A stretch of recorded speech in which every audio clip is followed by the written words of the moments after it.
Hey there! This episode for our series for amateur esports teams is about the first steps that you will usually take when you create a group that wants to play together. The tips here are going to make it easier to kick off your competitive team, and gives a nice idea about how teams are established for solo players. Hello guys, and welcome to the dojo. The previous episode was about playing trials and how to get into an amateur esport team.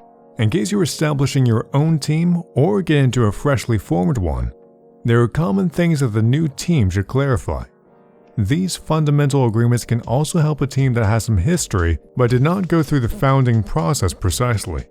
Let's start with the most important point: defining your mission.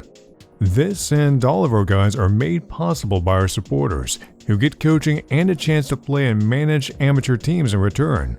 A big thanks to them. If you want to support us, check out our Patreon page by clicking the card. The number one thing that should be done when creating a new team is to define the team goal. This can be done even if there's only one player who wants to create an Overwatch team.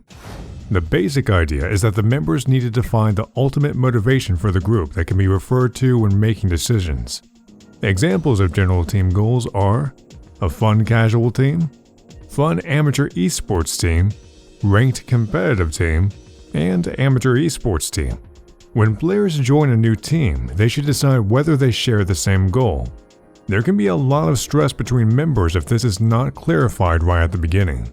As we were discussing in the previous video, a fixed schedule is one of the most important things that you will agree on as a team. This is important because a well-defined schedule is going to help team members to plan and organize their lives more easily. We don't say that everything should revolve around playing, just that it makes everything a lot easier if there are well-defined time slots for a team. To create a schedule, you can use different tools like Doodle, When is Good, a Google Calendar, or an Excel sheet. It's recommended to agree on a general schedule and have weekly ones as well, as there are going to be distractions. You can use the base sheet for every week and adjust if needed. If the players agree on a time, emphasize that you need to be punctual to make sure that you don't waste anyone else's time. Fixing team roles is the next one.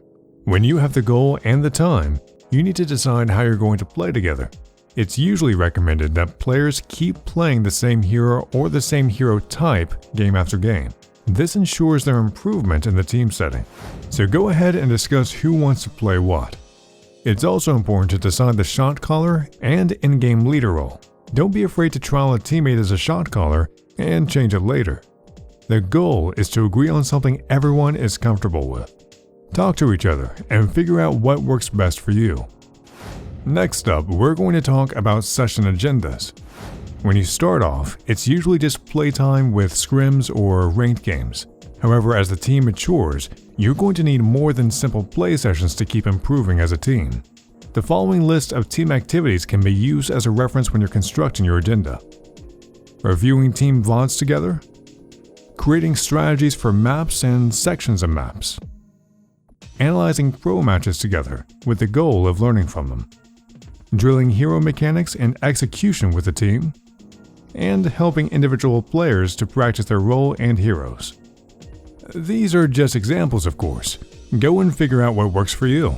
Having an agenda makes it clear what you'll do on a given day, so players can prepare and start thinking about what they want to achieve. Setting milestones and goals can help the team's motivation. These should be realistic and align with your team's mission, but provide the group with a challenge.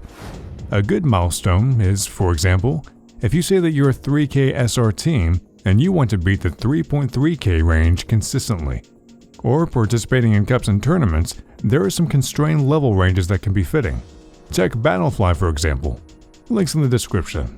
The important thing is to have fun and give yourself a way to track the progress of the team. This can help in keeping the group motivated. The last topic is getting more people on board. You only need 6 players in Overwatch, but sometimes people can't make it or they don't have a good fit with the schedule and you still would love to play with the rest of the team. Getting subs can be a good idea in this case. Players who are part of the team, but usually only playing when someone is missing from the core team.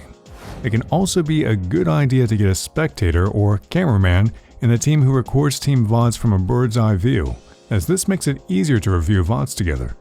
And of course, you can get a coach and/or analyst to help the team progress if you're really dedicated. There are other management positions as well, but we won't cover those in this guide. Playing in a team is a hell of a fun experience. It helps the players' personal improvements as well as giving a really nice environment to spend time in. If you haven't tried it yet and you have a few hours a week, we really recommend you joining a team and experiencing amateur esports firsthand. If you like our guides, subscribe to the channel and enabling the bell. Tell your friends about us. In case you have any questions, feel free to leave a comment below or join the Discord server. Alright, we'll see you guys in the next one.